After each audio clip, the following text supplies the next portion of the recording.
dia, pessoal. Mais uma aula sobre as alterações do Código de Normas. E como eu expus para vocês na última aula, a gente tem que estar sempre se atualizando, a gente tem que estar sempre verificando como que está a legislação federal, estadual, a nossa regulamentação pela Corregedoria Geral do Foro Extrajudicial, CNJ. E um dia antes de eu lecionar para vocês a primeira aula do Aprender e Crescer, com várias alterações do Código de Normas, houve a publicação do provimento 14 pela Corregedoria Geral do Foro Extrajudicial de Santa Catarina, fazendo alterações significativas no nosso Código de Normas. Bem, antes de entrar nos artigos especificamente, queria expor para vocês que, após a publicação, ali em outubro de 2023, do Código de Normas, com vigência a partir de dezembro de 2023, com a prática do dia a dia, com o uso do novo Código de Normas no dia a dia, o Registro de Imóveis do Brasil, Seção Santa Catarina, verificou que havia várias oportunidades de melhoria. Havia várias possibilidades de, com pequenas alterações no texto do provimento, nós trazermos mais segurança para o usuário e mais segurança para os registros de imóveis. Então, houve uma sugestão de novas alterações pela entidade de classe. A gente tem uma entidade de classe super forte aqui no estado, que está sempre pensando em como melhorar as práticas, em como melhorar os procedimentos, sempre pensando no usuário, sempre pensando em segurança jurídica, e houve uma série de debates em relação a como que o Código de Normas poderia melhorar, e esse é o resultado desse debate todo, dessas sugestões feitas à Corregedoria, das contraposições realizadas pela Corregedoria em relação às sugestões, e fechou nesse texto do provimento 14 de 19 de março de 2025. Tem um dispositivo antes desse 676 que eu queria expor para vocês, que não traz alteração de procedimento para nós, mas é interessante que vocês saibam. Houve uma alteração do artigo 653, parágrafo 5º do Código de Normas, que fala da averbação da escrituração eletrônica. Então, qual é a nossa prática hoje, aqui no primeiro Registro de Imóveis de Joinville? Sempre que entra um protocolo, esse protocolo tem uma matrícula vinculada, então matrícula, por exemplo, 40 mil. Essa matrícula já, nesse mesmo dia da prenotação, vai para o setor de registro para uma verbação de escrituração eletrônica, dizendo que os próximos atos todos serão exclusivamente eletrônicos. E com isso, quando a gente pratica os atos referentes àquele protocolo, imagina uma compra e venda com alienação fiduciária, essa nossa compra e venda com alienação fiduciária do protocolo que entrou hoje, realizada então amanhã, já vai ser feita de forma eletrônica, porque hoje nós fizemos essa verbação eletrônica na matrícula 40 mil. Houve uma solicitação por alguns colegas que entendiam que haveria uma dificuldade grande de fazer essa verbação em todas as suas matrículas, de poder ser inserida uma etiqueta ao final dos atos físicos dessa matrícula, com o número do selo, que a gente acaba utilizando o selo normal nessa verbação, e com um carimbo após, né, a inserção dessa etiqueta. Eu acredito que a forma como a gente trabalha hoje já é bem adequada, já é bem moderna, não precisa de carimbo, não precisa de etiqueta. Eu acho que assim, toda a nossa equipe, desde 2010, tem aversão a etiqueta e carimbo, né?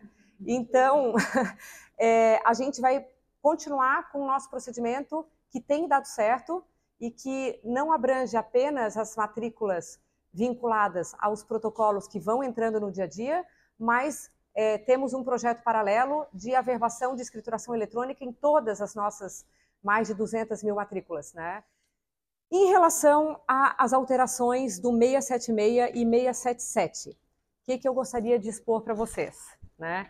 Essas alterações foram solicitadas pelo Registro de Imóveis do Brasil para que houvesse um maior esclarecimento e uma maior segurança em relação ao prazo que o usuário tem para cumprir a nota de exigência, ao prazo que o registrador de imóveis tem para praticar o ato após o cumprimento da nota de exigência e ao prazo que o usuário tem para recolher os emolumentos complementares.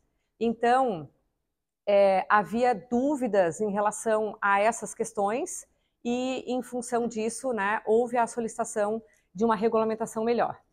Nós já tínhamos no artigo 975, parágrafo 2º do Código de Normas, a possibilidade de, na retificação extrajudicial complexa, nós fornecermos 10 dias a mais para que o usuário pudesse cumprir a sua nota de exigência. Quando a gente entendia, ou quando o usuário nos solicitava e demonstrava que ele não teria tempo suficiente para buscar uma anuência, para buscar uma certidão, para buscar algo que nós precisávamos solicitar naquele prazo regulamentar da prenotação, que são aqueles 20 dias úteis, nós já na retificação extrajudicial tínhamos essa previsão no Código de Normas, que permanece, né, o artigo 975, parágrafo 2º, de conceder 10 dias a mais, né, para o cumprimento da nota de exigência.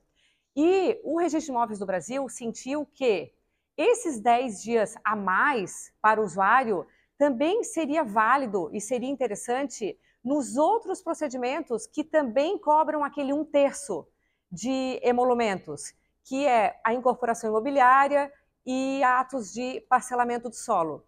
Houve solicitação também para o uso capião extrajudicial e para a adjudicação compulsória. Então, com isso, sempre que o registrador entender que o usuário ele precisa de um prazo a mais para cumprir, né, com as exigências realizadas por nós, há essa possibilidade hoje de concessão desses 10 dias úteis complementares para os atos do artigo 84, que são incorporação imobiliária, parcelamento do solo e retificação extrajudicial, mas que já tinha previsão. Então, como é que ficou o 676? Deverá ser cancelado o protocolo, salvo prorrogação por previsão legal ou normativa, quando decorrido o prazo legal, o título não tiver sido registrado em razão do não cumprimento das exigências formuladas. Então, transcorridos os 20 dias úteis do protocolo, o protocolo é cancelado. Essa é a regra geral. Parágrafo 3º. Nos protocolos relativos aos atos previstos nos artigos 84, leia-se incorporação imobiliária, parcelamento do solo e retificação extrajudicial, o oficial poderá, excepcionalmente, conceder prazo adicional impreterível ao interessado para cumpri-las não superior a 10 dias úteis. Então, não é um prazo obrigatório, não é o padrão, é caso o registro de imóveis entenda que esse prazo adicional será necessário para o cumprimento da nota. Então, acho que é uma grande vitória para os usuários, e toda vitória do usuário é uma vitória nossa, né? Nós estamos do mesmo lado, não estamos em lados diferentes. Ter esse prazo a mais para cumprir uma exigência, caso ele necessite, porque o confrontante que precisa anuir está viajando. A certidão que ele precisa solicitar não consegue emitir porque, enfim, a repartição pública está em greve, né? Então, havendo motivo justificado, nós vamos conceder esse prazo de 10 dias úteis.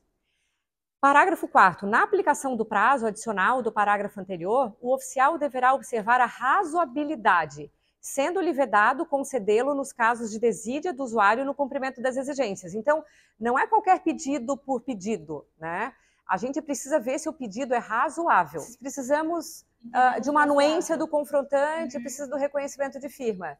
Tá, não é razoável, né? Aquele restante de 20 dias úteis é suficiente para colher uma assinatura. Mas o confrontante está viajando e só retorna dia tal. É razoável. Pandemia e enchente do Rio Grande do Sul foram situações em que a gente flexibilizou muito o prazo de cumprimento das notas de exigência, porque assim, o direito é razoabilidade. O direito deve ser razoabilidade. Então, a partir do momento que a gente entende que aquele prazo não é suficiente e tem previsão para conceder mais, né, é razoável conceder. E aí, o que eu queria expor, né, para a nossa equipe? Ficou confuso, para mim, por exemplo, como que a gente ia atuar em relação ao uso capião extrajudicial. Por quê? Porque o Registro de Imóveis do Brasil solicitou esses 10 dias complementares para o uso capião extrajudicial e para a adjudicação compulsória. O pedido do Registro de Imóveis do Brasil foi para que houvesse concessão de 10 dias úteis complementares nos casos do artigo 84 e do artigo 85. E a nossa corregedoria só concedeu nos casos do artigo 84.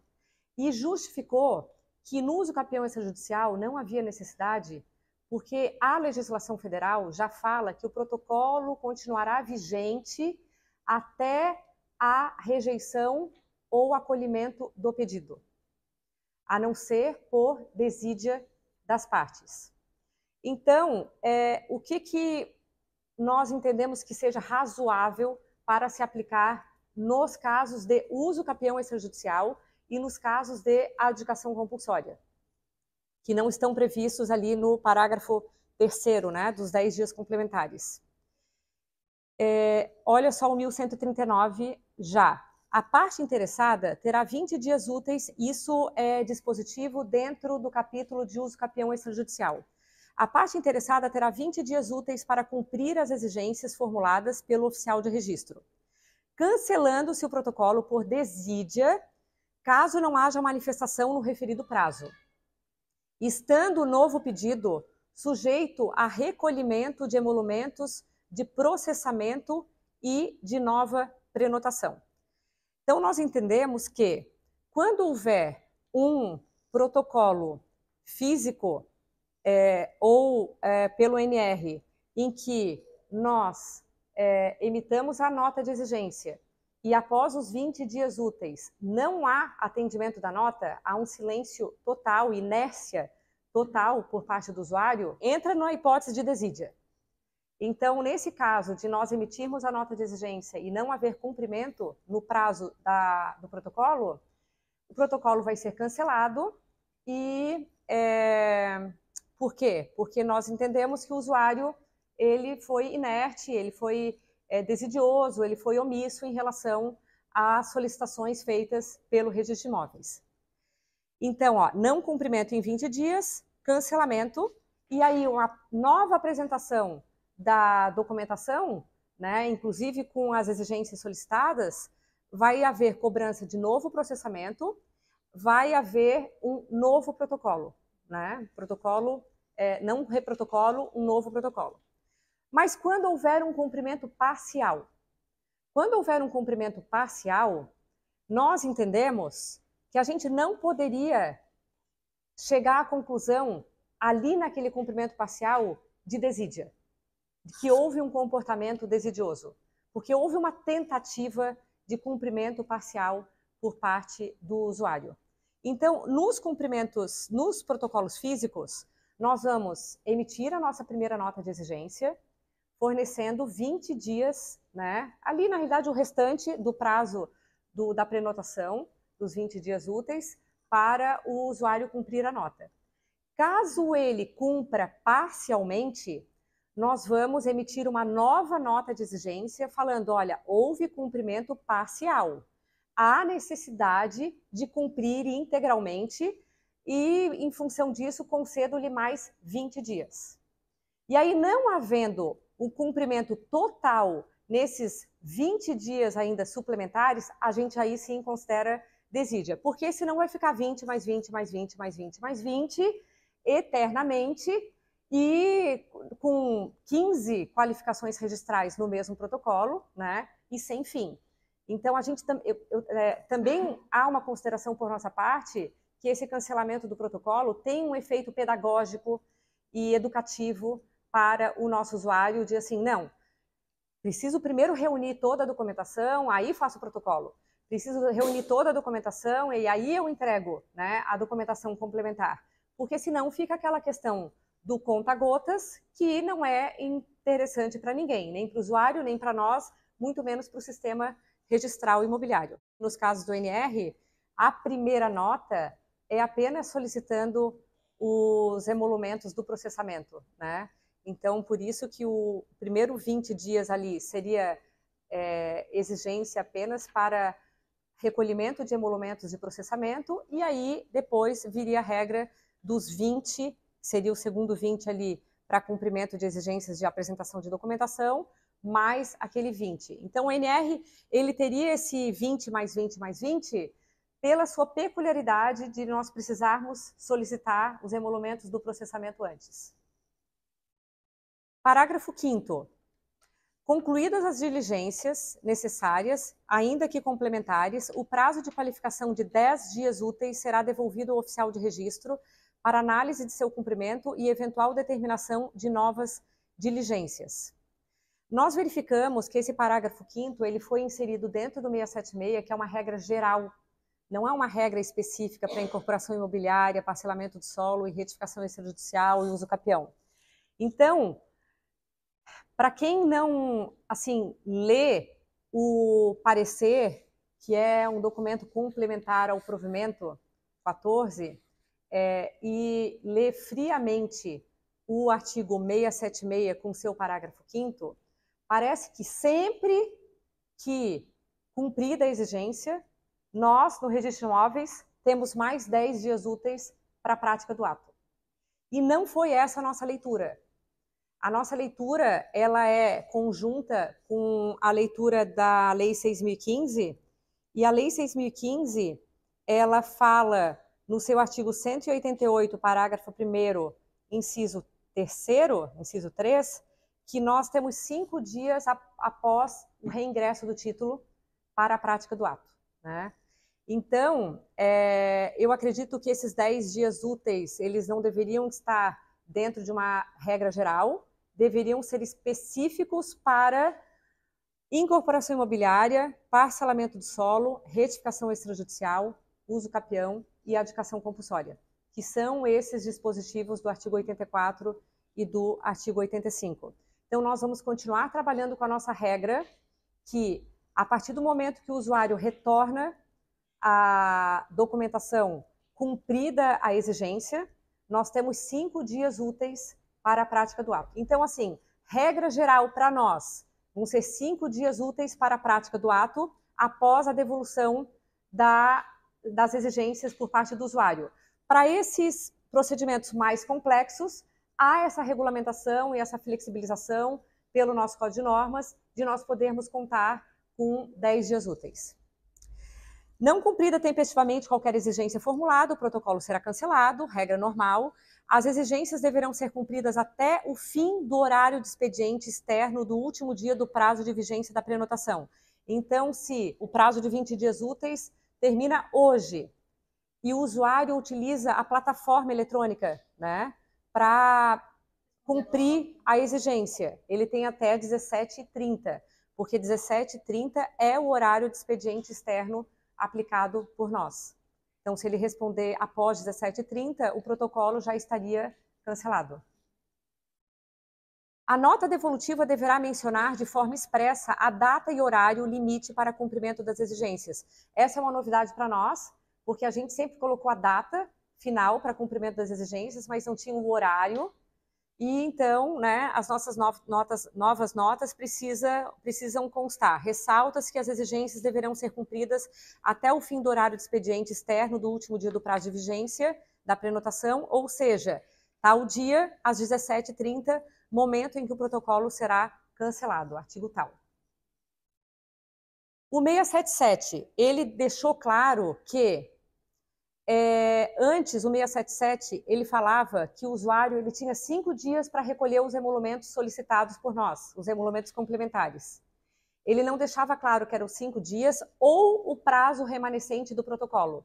Então, agora o caput foi alterado e fala o seguinte: quando o título for apresentado para prenotação e o usuário optar pelo recolhimento apenas do valor mínimo dos emolumentos, nos termos do 206A, inciso 2 da 6.015, o interessado terá o prazo de 5 dias úteis, era só assim, era só 5 dias úteis para realizar e comprovar a complementação do pagamento.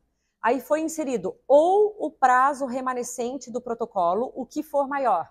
A gente não colocou em azulzinho porque já era a nossa prática, né? A gente já concedia porque a gente achava que era o correto, né? de acordo com a leitura da lei federal, né, da 6.015.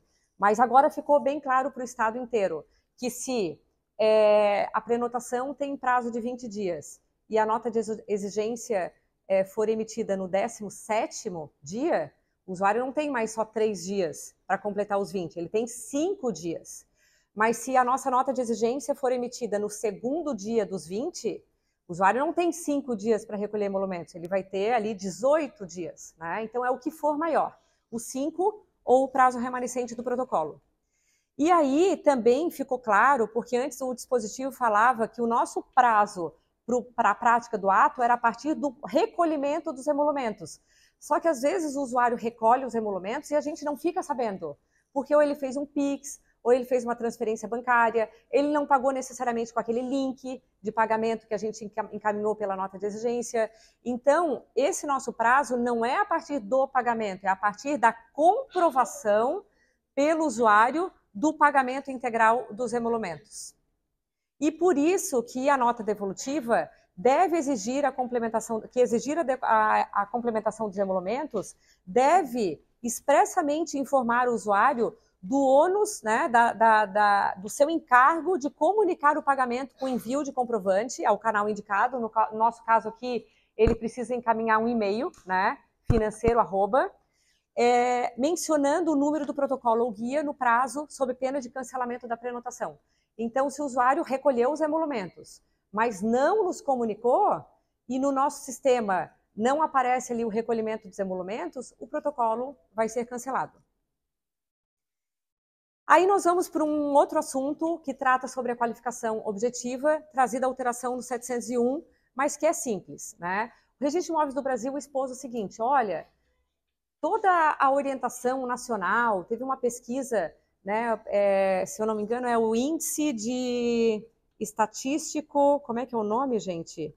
Inventário Estatístico Eletrônico de Imóveis, IERI, que o CNJ pesquisou, pediu para que todos os registros de imóveis, todas as corregedorias apresentassem sugestões para uma regulamentação nacional. E lá no artigo 440, AO, fala que o ideal é, nos casos de constituição de garantia, não haver necessidade de nós solicitarmos especialização objetiva absoluta. O que seria isso? Nós temos lá a descrição do imóvel, mas a gente vê que falta ali uma medida da linha perimetral da direita, falta uma confrontação, ou a gente tem uma área remanescente na matrícula, a matrícula tinha 20 mil metros quadrados, foram vendidos 5 mil, e a gente tem o 15 mil ainda na matrícula, mas com aquela descrição lá inicial do 20 mil, então faltaria uma verbação de área remanescente, e a nossa corregedoria entendeu e concordou com a nossa entidade de classe que para desburocratização, para uma maior eficiência do sistema registral, no caso de constituição de garantias reais, então hipoteca, né, consolidação da propriedade, alienação fiduciária, o início da execução extrajudicial, transmissão decorrente da execução da garantia, então tudo que diz respeito tanto à constituição da hipoteca e da alienação fiduciária, quanto à execução dessa garantia, não há necessidade de a gente pedir a verbação da área remanescente, de a gente pedir uma perfeita especialidade objetiva do imóvel, quando a gente entenda que é o mesmo imóvel, quando a gente tem a segurança que se trata, né, do mesmo imóvel. Então, imagina que lá na escritura pública de hipoteca mencionou os 15 mil metros quadrados, a gente vê que a descrição é de 20 mil, mas que já saíram 5. Menciona a matrícula, a gente não, realmente é esse imóvel de 15 mil dessa matrícula. A averbação dessa área remanescente, ela vai ser feita posteriormente, porque a gente vai praticar o ato da garantia real e, em seguida, nós vamos averbar a notícia de necessidade de especialização do imóvel como condição para registro dos atos seguintes, né? Então, é uma mudança de procedimento para nós, né? E eu acredito que nós já tenhamos, inclusive, debatido com o setor de registro, né? E a qualificação subjetiva, a única coisa que foi alterada foi a inserção da letra H no 706, porque não tinha a previsão de profissão dentro da qualificação dos titulares de direitos reais, e já é uma prática nossa, por isso que não está em azulzinho, não tem alteração de procedimento para nós, mas o 706 ele deixou claro que agora, além, né, ali de ser casado, regime de bens, ou se o casamento foi antes ou depois da 6.515, número do CPF, precisa haver a qualificação dessas partes com a sua profissão. Então, eu passo a palavra agora à Fernanda, que vai dar continuidade com as alterações a partir do 718. Dando continuidade, ainda no primeiro capítulo, agora sobre as demais disposições relacionadas ao livro 2. Tá? Então, aqui ele fala sobre o uso capião, a desapropriação, a legitimação fundiária em reurb e as ações discriminatórias são em qualquer de suas formas modos de aquisição originária de propriedade. Isso para a gente não é novidade. Ali no parágrafo 4º tem, se o imóvel tiver como origem 2 ou mais matrículas ou transcrições e não for possível identificar a quantia exata da área destacada de cada registro, caberá ao oficial averbar em cada uma delas o destaque de forma genérica. Isso a gente já tem praticado.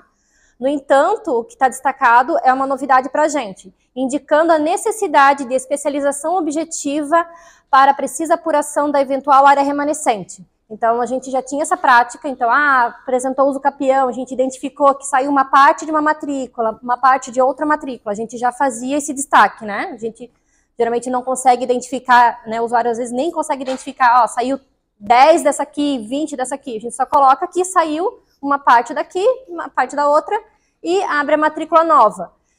Era o único ato que a gente procedia naquelas matrículas. Hoje a gente vai fazer esse destaque e depois uma averbação da necessidade da regularização do saldo remanescente. Com relação à qualificação, isso foi uma grande novidade para a gente, uma novidade maravilhosa, até, né, digo que nas hipóteses legais e normativas, nos atos que envolvam projetos elaborados por profissionais registrados no Conselho Profissional, no CAL, no CREA, né?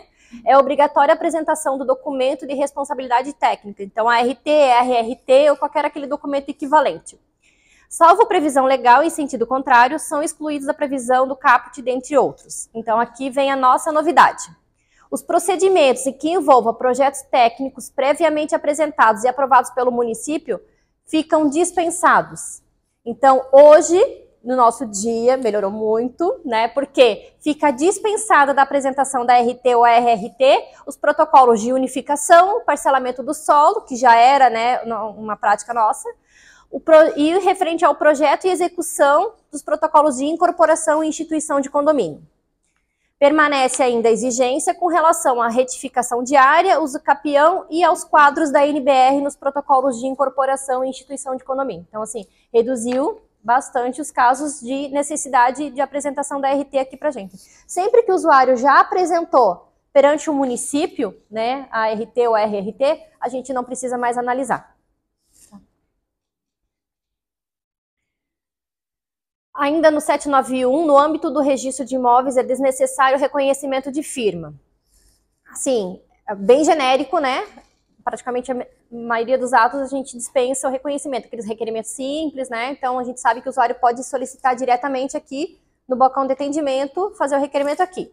No entanto, ali no inciso 2, além de outras exceções que a gente já conhece, né? Nas cédulas de crédito e nos aditivos ou anexos, será exigido ali no parágrafo 3º o reconhecimento de firma do credor quitante na hipótese das cédulas e de seus aditivos, quando o instrumento envolver cancelamento de ônus acompanhado da prova de poderes. Então, eu tenho um aditamento de uma cédula, em que nesse aditamento eu estou constituindo uma nova garantia, mas liberando outra. O entendimento é que devemos sim exigir o reconhecimento de firma. Então, principalmente quando a gente tem a quitação dentro de uma cédula que envolva outra instituição financeira. Isso para a gente é uma prática já nos contratos. Vem um contrato da Caixa, onde que na matrícula tinha uma alienação fiduciária para o Itaú.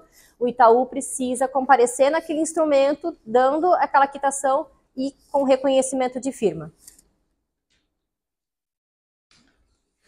Com relação ao 794, na qualificação dos instrumentos particulares com caráter de escritura pública.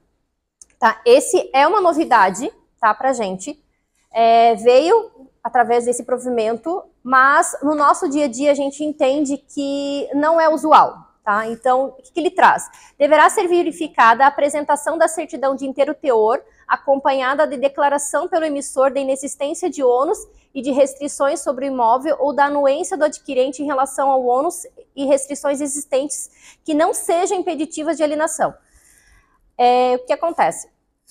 Imagina um contrato em que a matrícula só tem a abertura bem bonitinha, limpinha. Então, nesse contrato, conforme o parágrafo 3º, deveria de vir descrito, né, dizendo assim, olha, não possui nenhum ônus.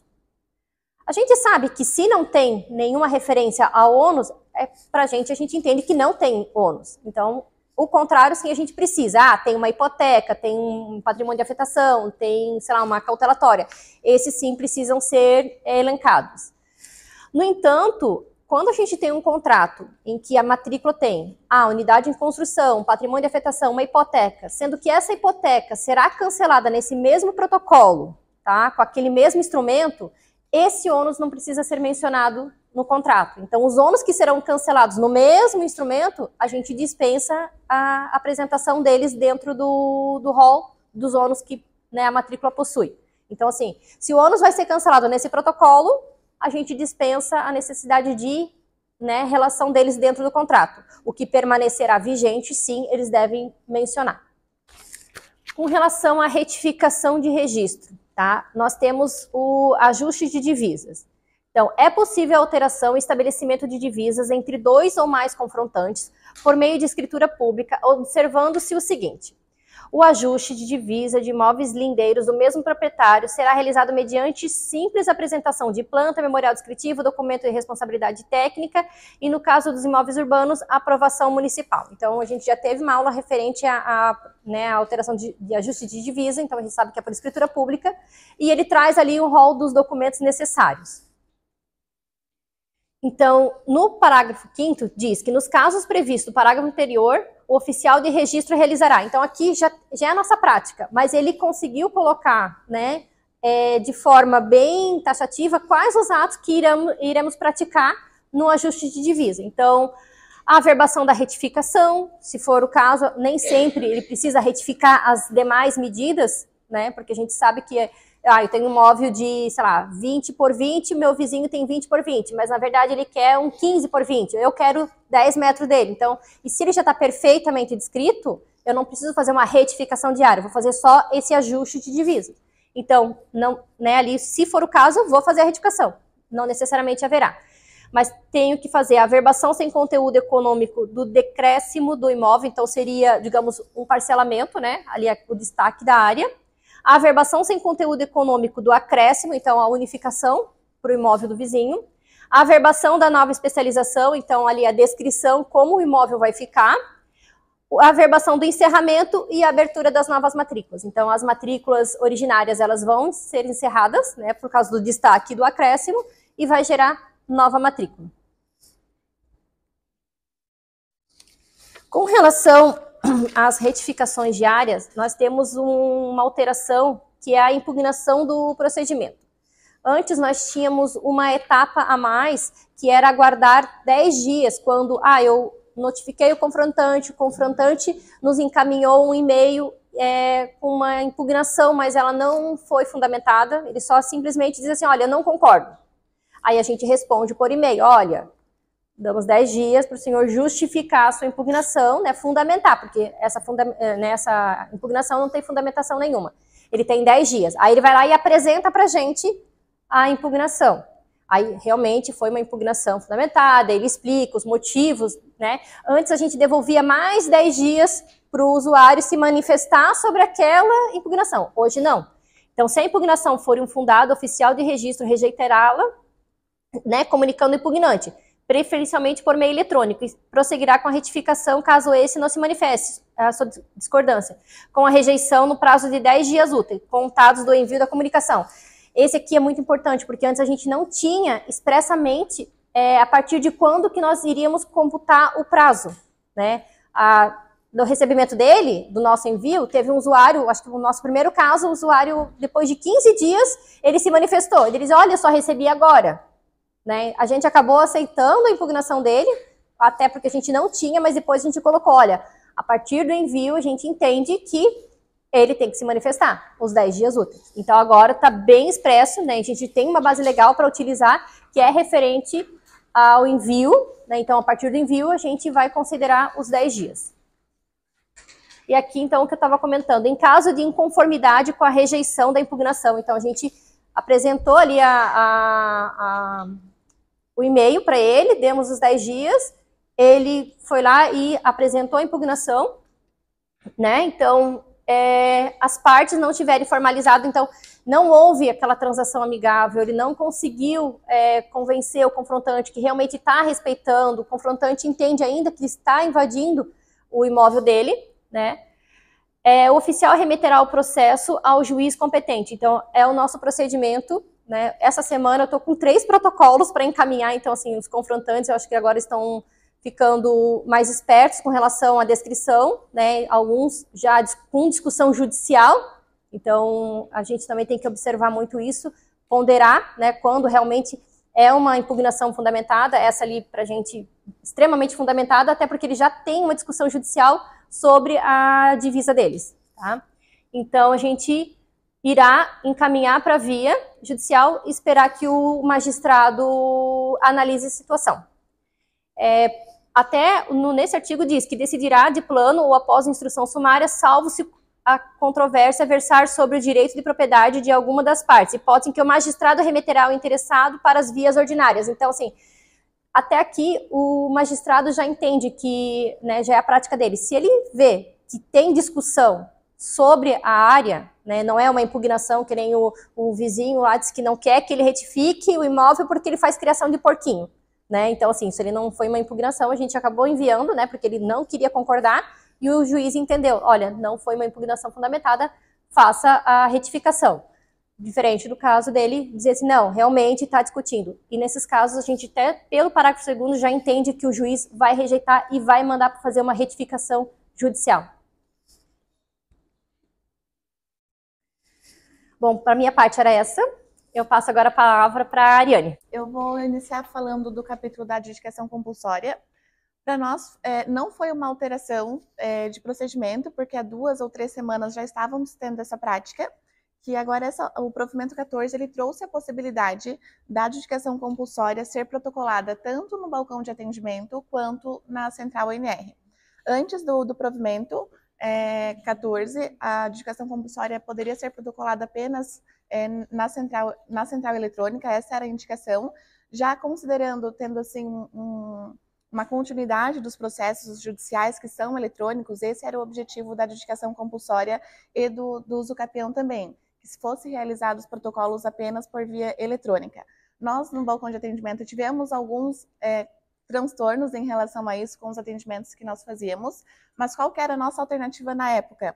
Nós ajudávamos o usuário a protocolar aqui no autoatendimento, então nós protocolávamos com ele e resgatávamos já a documentação física, então o protocolo era realizado de forma eletrônica, no entanto ele já deixava conosco a documentação física, mas o protocolo tramitava todo de forma eletrônica. Atualmente com o provimento 14, tanto o uso capião quanto a adjudicação compulsória, nós podemos deixar como alternativa do usuário protocolar no balcão de atendimento ou na central eletrônica ONR, e fica a critério do titular também, fica a critério do cartório, fazer a tramitação desse protocolo apenas de forma eletrônica, ainda que ele tenha sido protocolado no balcão de atendimento. Então essa foi uma alteração do Código de Normas, mas não tanto de procedimento, porque nós já estávamos realizando dessa forma há 3 semanas mais ou menos.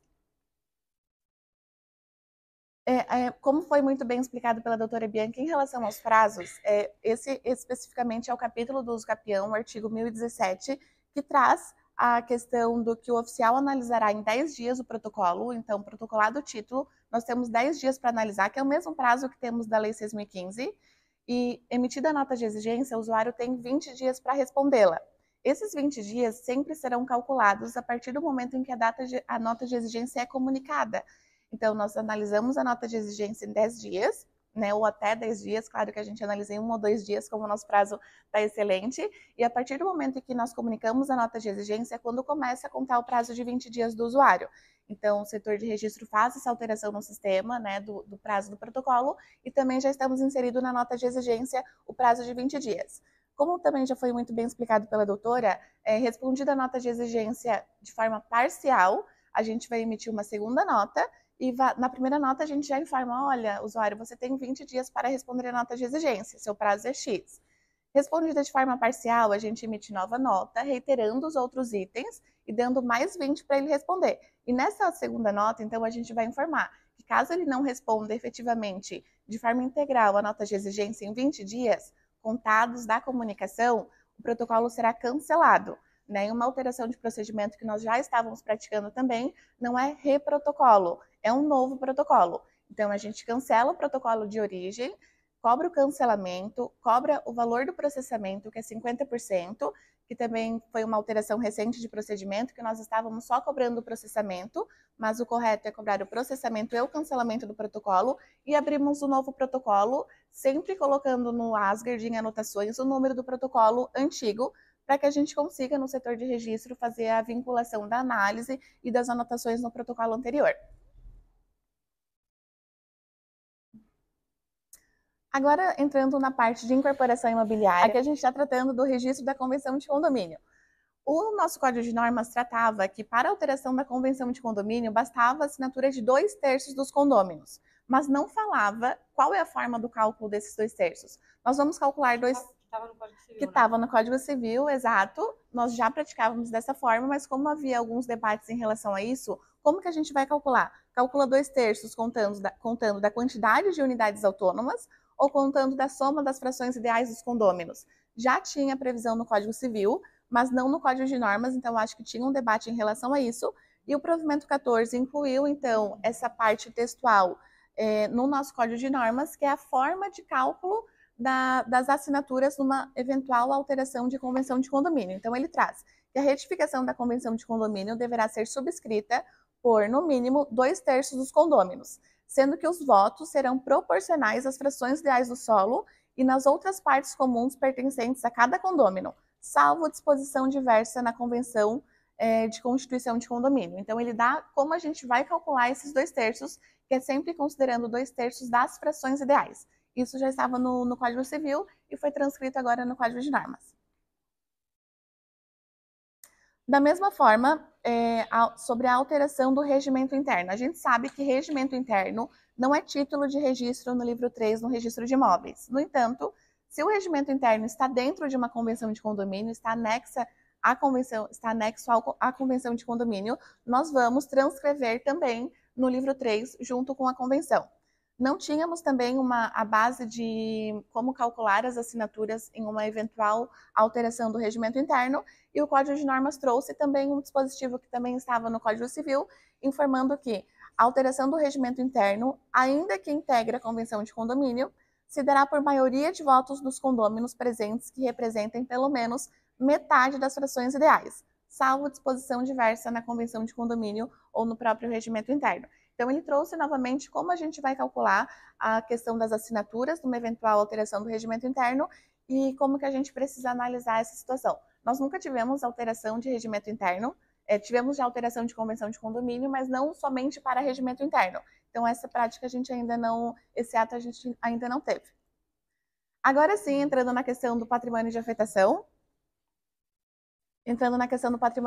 qual que foi a alteração relevante aqui? Antes, nós solicitávamos o requerimento para cancelar o patrimônio de afetação quando nós estávamos no protocolo de instituição de condomínio. Então, qual é a regra geral do cancelamento do patrimônio de afetação? Tem compra e venda, cancelamento da hipoteca da incorporação e construção da unidade, a gente cancela esse ato de forma automática. É isso que o parágrafo 1º diz, mas não está aqui. Apesar de mencionar de forma automática, nós praticamos o ato, mas não cobramos. Isso não teve alteração.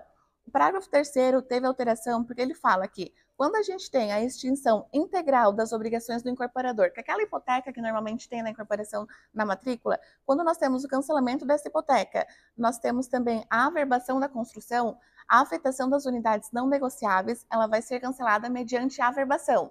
A antiga redação falava, será cancelada mediante requerimento e após averbação. Então, nós não precisamos mais exigir o requerimento do usuário nos protocolos de instituição de condomínio para perguntar se ele quer ou não cancelar. Nós vamos fazer a verbação, vamos cobrar e realizar esse ato sem a necessidade de um requerimento dele, porque agora tem a previsão no Código de Normas que a gente deve cancelar esse ato. Então, essa foi uma alteração bem considerável e favorável para nós. Então, o resumo da situação é: unidades vendidas, construção, mais compra e venda, mais cancelamento da hipoteca, que é o diz o parágrafo 1º, nós vamos fazer o ato sem cobrança. Isso vai acontecer quando vem o protocolo de compra e venda. Outra situação, as unidades não negociadas. Isso vai acontecer nos protocolos de instituição de condomínio, porque as unidades ainda não foram negociadas. Quando eu tiver a construção mais o cancelamento da hipoteca do empreendimento, caso haja, porque nem sempre tem essa hipoteca, nós vamos praticar o ato, cobrar, sem necessidade de requerimento do usuário, certo? Uso campeão extrajudicial, como já foi mencionado, possibilidade de protocolo tanto no balcão de atendimento quanto na central eletrônica e a critério do titular, tramitação somente eletrônica. Nós continuamos ainda com a tramitação do protocolo físico, caso ele protocole aqui no balcão. Cédulas de crédito.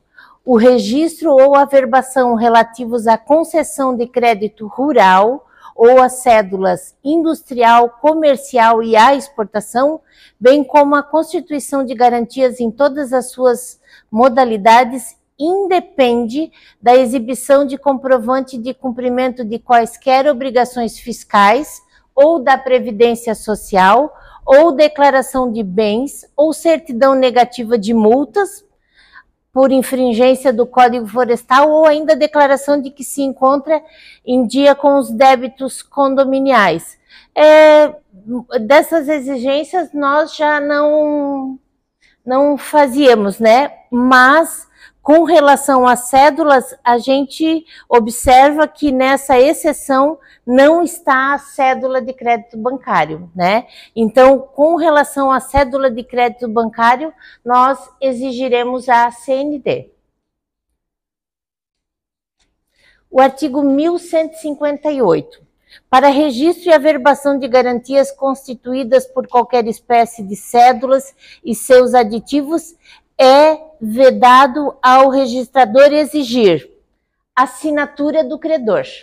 Então, no registro das cédulas, nos é vedado, não é nem opcional, é vedado a exigência quanto à assinatura do credor, exceto nos casos que a lei exija, tais como aditivos de cédula de crédito industrial, comercial e a exportação, e nas cédulas de crédito rural e cédula de produto rural. Então, nessas exceções, nós vamos exigir as assinaturas do credor.